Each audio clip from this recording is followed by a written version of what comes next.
Press మిత్రులకి నమస్కారం. Print and electronic media, if any social media. This is Jupudi Prabhakara Rao, YSR Congress party Andhra Pradesh SC cell president and ex-MLC and former advisor to the AP government. ఆంధ్రప్రదేశ్లో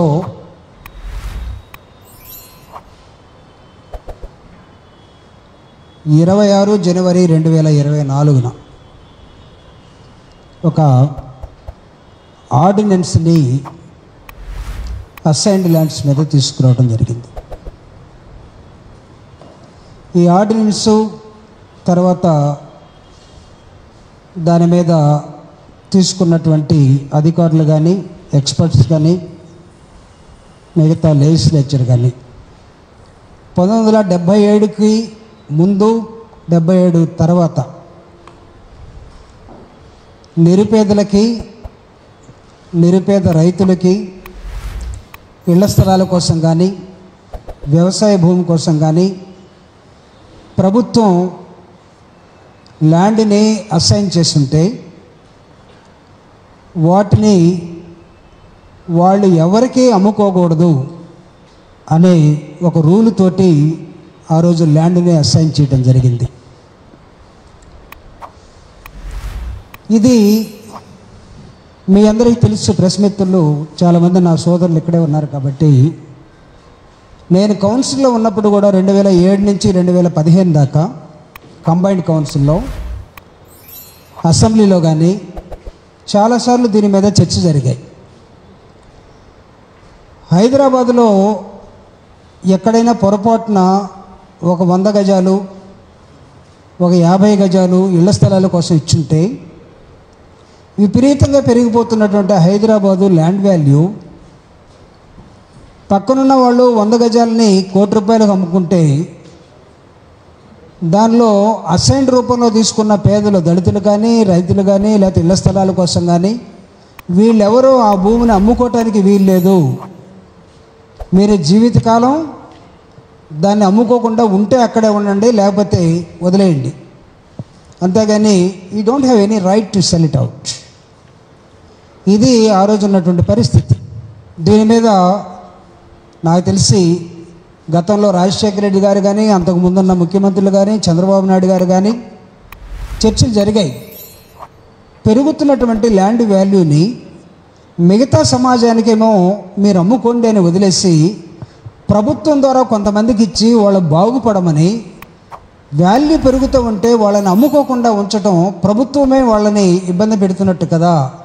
కాబట్టి why don't you give a free zone, వాళ్ళకు కూడా అమ్ముకునే అవకాశం ఇస్తే ఎలా ఉంటుందనేది ఒక పెద్ద చర్చ. అది ఆ చర్చని రాష్ట్రం విడిపోయింది 2013-14లో. 2014లో అక్కడ చంద్రబాబు నాయుడు గారు రావటం జరిగింది. మీ అందరికీ నేను only record purpose I'm telling you how the political parties will behave time to time. ఒక టైం నుంచి ఇంకో టైంకి పొలిటికల్ పార్టీస్ ఎలా బిహేవ్ చేస్తూ ఉంటాయి, ఎంత దౌర్భాగ్యం అని చెప్పడం కోసం నేను చేస్తున్నాను.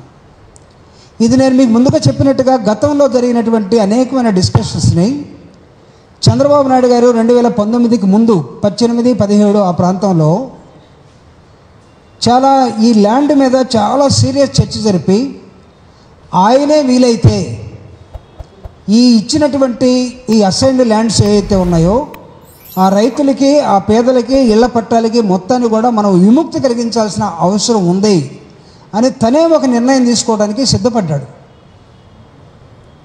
కానీ సబ్సిక్వెంట్గా ఎన్నికలు వచ్చాయి, ఆ ప్రభుత్వం దిగిపోయింది. వైఎస్ఆర్ కాంగ్రెస్ పార్టీ జగన్మోహన్ రెడ్డి గారు అధికారంలోకి రావడం జరిగింది.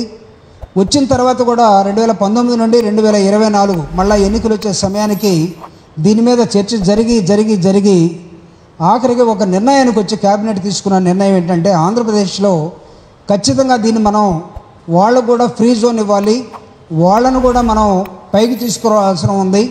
అయితే ఈ అసైన్డ్ ల్యాండ్స్ ఎవరికన్నా నోటరీ ద్వారా కానీ ఎవరికైనా చేతులు మారుంటే వాళ్ళ పేర్లకి ఎవరికి ఇచ్చేది ఉండదు. ఒరిజినల్ అస్సైనీ ఎవడున్నాడో 20 ఏళ్ల క్రితం కానీ 15 ఏళ్ల క్రితం కానీ 30 ఏళ్ల క్రితం కానీ ఒరిజినల్ అస్సైనీ ఎవరైనా ఉంటే వాళ్ళ పేరు మీద మాత్రమే అది రిజిస్టర్ చేసి వాళ్ళకు మాత్రమే దాన్ని అమ్ముకునే ఒక అవకాశాన్ని వైఎస్ఆర్ కాంగ్రెస్ పార్టీ తీసుకురావడం జరిగింది. దీనికోసం ఒక కమిటీ వేశారు, పక్క రాష్ట్రాల్లో ఎలా ఉందని. ఆ కమిటీ ధర్మాన ప్రసాద్ గారి నాయకత్వంలో ఆ కమిటీ మొత్తం ఒరిస్సా, తమిళనాడు, కర్ణాటక ఇవన్నీ తిరిగింది, ఈవెన్ తెలంగాణ ఆల్సో. వాళ్ళు చెప్పింది ఏంటంటే ఈ డిస్కషన్ తెలంగాణలో ఉన్నది, ఒక 15 సంవత్సరాల తర్వాత తెలంగాణలో ఇలాంటివి ఉంటే అమ్ముకోవచ్చు, కర్ణాటకలో 15 నుంచి 20 సంవత్సరాలు ఉంటే అమ్ముకోవచ్చు, ఒరిస్సాలో 15 నుంచి 20 సంవత్సరాలు ఉంటే ఒరిజినల్ అసైన్ అమ్ముకోవచ్చని వాళ్ళు రాటిఫికేషన్ చేసుకున్నారు. అట్లనే అదే మోడల్లో ఆంధ్రప్రదేశ్లో కూడా ఒక ఆర్డినెన్స్ తీసుకొచ్చి 24 జనవరి 2024 సంవత్సరంలో ఒక ఆర్డినెన్స్ ద్వారా జగన్మోహన్ రెడ్డి గారు దీన్ని తీసుకురావడం జరిగింది. This is the essence of ordinance. అయితే 24 ఎన్నికల్లో ప్రభుత్వం మారింది. ప్రభుత్వం మారిన తర్వాత జగన్మోహన్ రెడ్డి గారు ఇచ్చినటువంటి జీవో ఏదైతే ఉందో అది చాలా స్ట్రిక్ట్గా, ఎవరైనా మధ్యలో అసైన్స్ దగ్గర నుంచి తీసుకున్న వాళ్ళు ఎవరైనా ఉండి మేము 10 సంవత్సరాల క్రితం కొన్నాం అని జగన్ గారి మీద ప్రెజర్ చేసినా సరే నథింగ్ డూయింగ్, మీడియేటర్స్ కానీ ఎవరికి అవకాశం ఉండడానికి వీలేదని చెప్పి ఒక స్ట్రిక్ట్ ఫార్మేట్లో తీసుకొచ్చి దీన్ని చేశారు. అయితే ఈరోజు ఉన్నటువంటి ప్రభుత్వం, my appeal to you through you to the people of Andhra Pradesh or maybe other states, Telangana కానీ లేకపోతే కర్ణాటక కానీ, ఇఫ్ ఎనీబడి, ఒక రిఫార్మ్ని పేదవాడికి వాడి నోటి దగ్గరికి తీసుకొచ్చే ఒక కార్యక్రమాన్ని తీసుకొస్తున్నప్పుడు ఎక్కడన్నా అక్కడక్కడ కొన్ని తప్పులు జరిగి ఉండవచ్చు. దానికి బాధ్యులు ఎవరైనా ఉంటే వాళ్ళని ఖచ్చితంగా పట్టుకోవాలి. I'm not denying, Jaganmohan Reddy గారు చేశారు కాబట్టి ఎవరైనా తప్పు చేస్తే వాళ్ళు వదిలేసేయండి, చంద్రబాబు నాయుడు గారు శిక్షించాలన్నాడు కాబట్టి వాళ్ళని శిక్షించొద్దు అని చెప్పడానికి నేను ప్రెస్ మీట్ పెట్టలేదు ఇక్కడ. సో మీరు చేయండి, న్యాయబద్ధంగా చేయండి. కానీ నిన్న ఏపీ గవర్నమెంట్ ఒక జీవోని తీసుకొచ్చింది.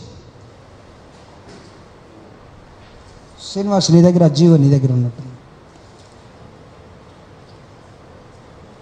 ఈ జీవో ఏం చెప్తుందంటే, ఈ జీవో ఈ అసైన్డ్ ల్యాండ్ విషయంలో అసలు మొత్తం గందరగోళం జరిగిపోయిందట. కాబట్టి చేసిన రిజిస్ట్రేషన్లు ఏమైనా ఉంటే ఆపేసేయండి, ఫ్యూచర్లో రిజిస్ట్రేషన్ చేయొద్దు. సబ్ రిజిస్ట్రార్కి మొత్తానికి కూడా వైర్లెస్ మెసేజ్ ఇచ్చేశారు, తహసీల్దార్లకు ఇచ్చేశారు. వాళ్ళు చేయాలనుకున్న చట్టాన్ని జగన్మోహన్ రెడ్డి గారు చేశారు. కాబట్టి ఇక్కడ మొత్తం ఏదో అక్కడ మదనపల్లిలో ఏదో రికార్డులు తగలబడ్డాయంట, విశాఖపట్నంలో ఏదో జరిగిందట, కాబట్టి ఇటు మొత్తాన్ని ఆపేసేయండి అని ఒక జీవోని నిన్నగాక మొన్న రిలీజ్ చేశారు. This is on 10th August, ఈరోజు 12th ఆగస్ట్.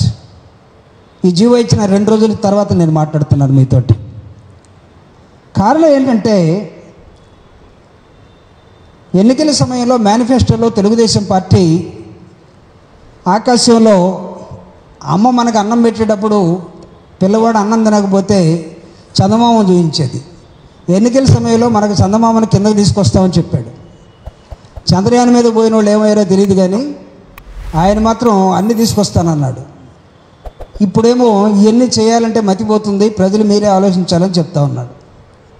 పెన్షన్లు తప్ప దేనికి డబ్బులు లేవనే ఒక ఆలోచన. అబద్ధాలు అమ్ముడుపోయాయి, ప్రజలు నమ్మారు.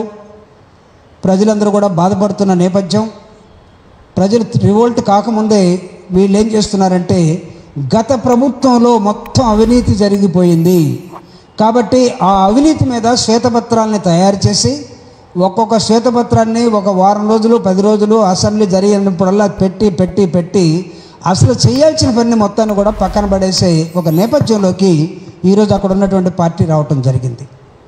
వైఎస్ఆర్ కాంగ్రెస్ పార్టీ అడుగుతూ ఉంది, మొత్తం మీద వైఎస్ఆర్ కాంగ్రెస్ పార్టీ తీసుకున్నటువంటి ఈ నవరత్నాల కోసం, పేదలందరికీ ఇళ్ళు, వీటన్నిటి కోసం సేకరించినటువంటి ల్యాండ్స్ కానీ 32 లక్షల ఇళ్ల స్థలాల్ని రాష్ట్ర ప్రభుత్వం పేదలకు ఇస్తే వాటన్నిటి మీద కన్నేసి ఇప్పుడు వాటిని ఎక్కడో అగమ్య గోచరంగా తయారు చేశారు. దాదాపు 1,80,000 రూపాయలు ప్రభుత్వమే డబ్బిచ్చి ఇల్లు కట్టుకోమన్నది. 35,000 రూపాయలు బ్యాంకు లోను కూడా 0 వడ్డీతోటి తయారు చేసింది. అవన్నీ పక్కన పడేశారు. సో పేదలకి అసైన్డ్ ల్యాండ్ ద్వారా వచ్చినటువంటి ఇళ్ళు కానీ, భూమి కానీ మొత్తాన్ని కూడా గందరగోళంలో పడేసి ప్రతిరోజు మీరు ఇచ్చినటువంటి హామీల్ని నెరవేర్చకపోగా ప్రజలు అడుగుతారని దాన్ని పక్కన నెట్టేయటం కోసం ఈరోజు కొత్త జీవోని తీసుకొచ్చి జగన్మోహన్ రెడ్డి గారు చేసినటువంటి ఈ అసైన్డ్ ల్యాండ్స్ అన్నీ కూడా లోపభూయిష్టంగా ఉన్నాయి. వాటిని మళ్ళీ మేము చెప్పేంత వరకు ఈ లోపల ఏం చేస్తున్నారంటే తెలుగుదేశం పార్టీలు అందరూ కూడా, అక్కడ లోకల్ నాయకులందరూ కూడా ఈ ల్యాండ్స్ మీద వాలిపోయారు. పేదల్ని బెదిరిస్తున్నారు. 10 రూపాయలకో పరకకో ఇచ్చేసి కొనేసి ఇది నేను చెప్తే మీకు వస్తుంది. గతంలో ఆ ప్రభుత్వం వాడు చెప్పాడేమో నథింగ్ డూయింగ్, అందరినీ మార్చేసాం, కలెక్టర్ లేడు, ఎంఆర్ఓ లేడు, ఆర్డీఓ లేడు, రికార్డులు కూడా తగలబెడిపోయినాయి, కాబట్టి ఈరోజు నేను చెప్తేనే వస్తుందనే ఒక మాయలోకి తీసుకెళ్ళిపోయారు. వైఎస్ఆర్ కాంగ్రెస్ పార్టీ అడుగుతుంది, ఒకవేళ నిజంగా మీకు ఎక్కడైనా లబ్ధిదారులు కాకుండా ఎక్కడైనా అన్యాక్రాంతం అయింటే yes take action on this. కానీ పేదవాడు నోరు కొట్టడం ఎంత అన్యాయం ఇది. ఈ అసైన్డ్ ల్యాండ్స్ మీద మీరు చేయాలనుకున్న దాన్ని మీరు చేయకపోగా జగన్మోహన్ రెడ్డి గారు చేశారన్న సంగతి చిత్తశుద్ధితో దాన్ని కూడా ఓర్చుకోలేక మీరు దీన్ని అడ్డం పెట్టి మీ అసలు పథకాలని నెరవేర్చలేని దశలోకి వెళ్ళిపోయిన నేపథ్యంలో ప్రజలు అడుగుతూ ఉన్నారు, మా అసైన్డ్ ల్యాండ్స్ని మేము అమ్ముకునే హక్కు మాకు ఇవ్వాల్సిందే. ఎన్నిసార్లు మీరు సబ్ రిజిస్ట్రార్ ఆఫీస్కి మీరు ఆదేశాలు ఇస్తారు, ఒకసారి ఇవ్వమని, ఒకసారి రిజిస్టర్ చేయమని, ఒకసారి చేయొద్దని. ఈ విధంగా చేసినప్పుడు మొత్తం వీళ్ళంతా కూడా ఎస్సీ ఎస్టీలు బీసీల దగ్గర మోసం చేస్తున్న విధానాన్ని వైఎస్ఆర్ కాంగ్రెస్ పార్టీ చాలా సీరియస్గా దీన్ని ఖండించి అసైన్డ్ దారులు ఎవరైనా ఉంటే వాళ్ళు ఎవరికీ నష్టం లేకుండా పకడ్బందీగా అందరూ సీనియర్ అధికారులు, న్యాయ నిపుణులు, సీనియర్లు అందరూ కలిసి కూర్చొని ఏర్పాటు చేసినటువంటి ఒక చట్టాన్ని ఈరోజు మీరు మార్చాలని ఒక నెపంతో చేస్తున్నటువంటి విధానం ఏదైతే ఉందో దీన్ని చాలా సీరియస్గా మేము ఖండిస్తూ ఉన్నాం. For example, let me tell you one thing. Telangana in the similar lines also as a policy of assigning lands to eligible beneficiaries which can be converted to freehold after a certain period. ఈ certain period అని చెప్పారు, అది ఎంత అని చెప్పలేదు తెలంగాణలో. But Odisha free hold after 20 years అని చెప్పింది. Karnataka you can make it as a free zone after 15 to 20 years. So ఇన్ని రాష్ట్రాలు చెప్పిన తర్వాత మీరు చేయాలనుకొని చేయలేక వదిలేసిన దాన్ని ఇప్పుడు జగన్మోహన్ రెడ్డి గారు చేస్తే దీన్ని మొత్తం అంతకుముందు చుక్కల భూములకు సంబంధించి చంద్రబాబు నాయుడు నిషేధిత జాబితాలో 22A పెడితే వైఎస్ఆర్ కాంగ్రెస్ పార్టీ వాటిని తీసేసింది. 97,000కు పైగా ఉన్న కుటుంబాలకి 2,06,171 ఎకరాలకు సంబంధించి చుక్కల భూముల్ని వారి పూర్తి హక్కులు వాళ్ళకి వచ్చేటట్టుగా చేసింది. 2,06,151 మందికి. అంటే ఇప్పుడు ఈ 2,06,171 మంది దగ్గర నుంచి రిజిస్ట్రేషన్ అయినవి ఇవన్నీ కూడా మీరు ఆపే, వీళ్ళు ఏమైపోవాలి? వీళ్ళందరూ నిరుపేదలే కదా. వీళ్ళందరూ 100 గజాలో లేకపోతే 1 ఎకరానో లేకపోతే 2 ఎకరాలనో ప్రభుత్వం ఇచ్చిన దాని మీద దాన్ని వాల్యూ పెరుగుతుంది కాబట్టి భూమి అవుతా ఉంది ల్యాండ్ ఎక్కడైనా సరే. అందుకే కదా డాక్టర్ బాబాసాహెబ్ అంబేద్కర్ ఈ దేశంలో స్వతంత్రం రాకముందు ఒక ల్యాండ్ సర్వే జరిగింది, స్వతంత్రం వచ్చిన తర్వాత ఈ దేశంలో ల్యాండ్ సర్వే జరగాల్సిన అవసరం ఉంది, చేయండి ల్యాండ్ సర్వే అంటే 76 సంవత్సరాలు ఎవడు పట్టించుకున్నాడు ఈ దేశంలో? ల్యాండ్ ఎవరి చేతుల్లో ఉంది? మీరు ల్యాండ్లెస్ పీపుల్ని అడుక్కు తినేవాళ్ళగా తయారు చేసి జీవితకాలం ఓ పక్క చెప్తూ ఉంటారు, మళ్ళా ఇంకొక 40 సంవత్సరాలు అయిపోతే మనం డెవలప్డ్ కంట్రీ అవుతామని. ఎట్లా అవుతాడా? అడుక్కు తినే దేశం అవుతుంది ఈ విధంగా చేసుకుంటూ పోతే. మీరింత డిస్క్రిషనరీ ఈ దేశాన్ని పరిపాలించడం అంటే నాకు తెలిసి ల్యాండ్ ఇష్యూస్ సాల్వ్ చేయకుండా పేద వర్గాలను అడ్రస్ చేయకుండా మీ ఇష్టం వచ్చినట్టు కూడా మీ సొంత చట్టాలని మీ తాతల ముత్తాతల మనువాదులు ఉన్న వాళ్ళందరూ తీసుకొచ్చి ఇక్కడ పెట్టి వీళ్ళని తొక్కి వీళ్ళని మాట్లాడకుండా చేసి ఏమైనా చేయాలనుకుంటే కుదరదు. ఓ పక్క చూడండి, పొరుగునున్న రాష్ట్రాల ప్రధానమంత్రులే పారిపోతున్నారు. I'm sorry, I'm not inviting, but I'm not this thing also. That day should not come to the India like. మన దేశానికి అలాంటి పరిస్థితి రాకూడదని నేను చెప్తున్నాను. హసీనా, బంగ్లాదేశ్, శ్రీలంక, నైబరింగ్ కంట్రీ ఏమైపోయారు? అక్కడున్న ప్రధానులు వీళ్ళందరూ కూడా ఎందుకు పారిపోయారు? ఎందుకు మిలిటరీ దిగింది? తర్వాత ఎందుకు ఇంటలెక్చువల్స్ వస్తున్నారు? What right you people have gotten to kill the democracy? మనుషుల రైట్స్ని, మాకున్న హక్కుల్ని, 70 ఏళ్ళలో ఇచ్చినటువంటి భూమిని ప్రభుత్వం ఒక చట్టం చేసి అమ్ముకుంటారా, బాగుపడండిరా, పిల్లలను చదివించుకుంటారా, అవసరమైతే చేసుకోండి అని ఒక లిబరల్గా ఒక ఫామ్ చాలా సంవత్సరాల తర్వాత తీసుకొస్తే దానికి మళ్ళీ కొర్రీలా? What nonsense. We call it as a governance. దీన్ని గవర్నెన్స్ అని పిలుస్తామా? వ్యక్తుల మీద వ్యతిరేకతతో, పార్టీల మీద వ్యతిరేకతతో గవర్నెన్స్ని మీరు చేయాలనుకుంటే అందుకే సో బ్యాక్వర్డ్. మనం ఇంత వెనకబడిపోవడానికి కూడా కారణాలు ఇవే. వైఎస్ఆర్ కాంగ్రెస్ పార్టీ చాలా స్పష్టంగా, ఒకవేళ జగన్మోహన్ రెడ్డి గారు తీసుకొచ్చినటువంటి ఈ చట్టంలో ఎక్కడైనా సరే తప్పులుంటే ఎస్, ఆ తప్పుల్ని మీరు సరిచేయండి. We welcome it. That should be the continuous process of the government. Government అనేది కంటిన్యూస్ ప్రాసెస్ ఏంటంటే అలాంటివి చేస్తే. అంతే, నువ్వు అందరూ గొంతు కోసేస్తాను నిలువున ఎవరికి ఆస్తి లేదు, అంతా మా కార్యకర్తలు ఏమైపోతారు, వాళ్ళ కార్యకర్త ఎవడు చెప్పాడు, ఎవడి కార్యకర్తలు ఎవడిచ్చాడు? ఒకవేళ ఎవడైనా ఈ పేరుతోటి ఎక్కడైనా సరే పేదల భూముల్ని ఎవడైనా సరే, అది మా పార్టీ వాడైనా సరే అమ్ముకొని లేకపోతే వాళ్ళ దగ్గర నుంచి బెదిరించుకుంటే వాడిని ఉరి తీయండి. వాడు ఎంత వాడైనా సరే, ప్రభుత్వం మీ దగ్గర ఉంది. అరే, పేదలు 30 సంవత్సరాల నుంచి 100 గజాల మీద గుడిసేసుకొని ఉన్న వాడికి రిజిస్ట్రేషన్ చేసిన తర్వాత ఆ రిజిస్ట్రేషన్ చెల్లదనే హక్కు నీకు ఎవడిచ్చాడు అసలు? అంటే వీళ్ళు కోర్టు కూడా వెళ్ళలేరేనా?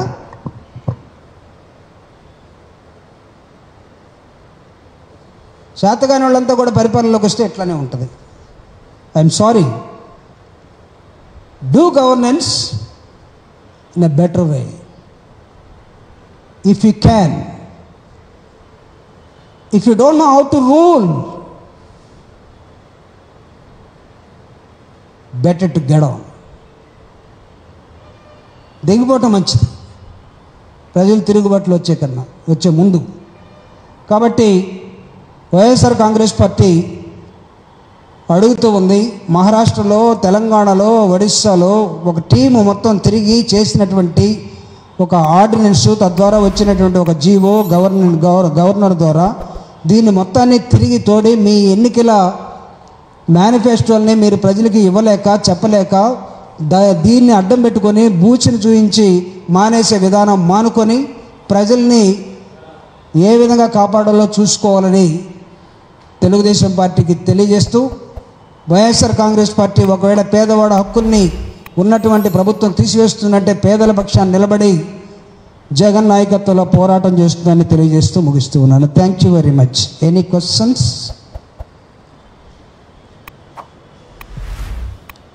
If no questions, I'm closing the press meet.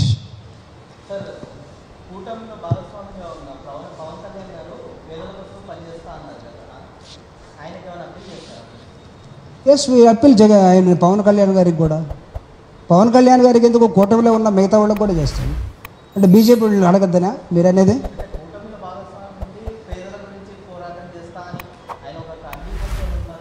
అదే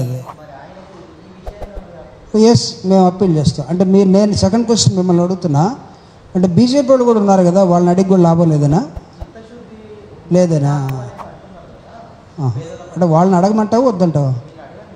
అంతేగాని నీకు